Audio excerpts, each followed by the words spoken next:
So next is number 18 na question, which is identify pets whose medical conditions required multiple treatments and list the details of those treatments.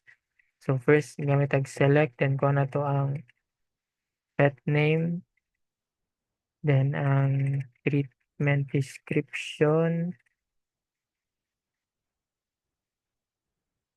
then ang treatment date from pet nga table. Then gamitan nato siya inner join sa medical treatment nga table.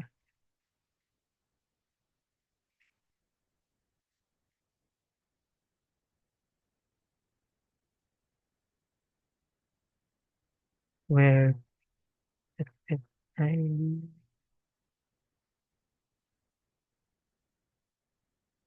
select, select nato ang pet ID sa medical treatment.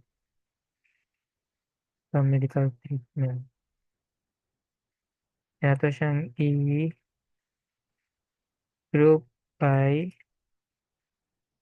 pet ID, then count nato ang medical treatments nga needed more than one.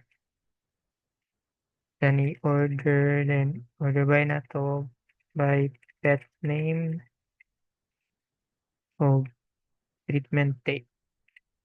Treatment date. As you can see, magkita ng pets, ang treatment description o ang treatment date. Si pet name nga bear kay siya tulo ka treatment nga need. Same goes for Coco.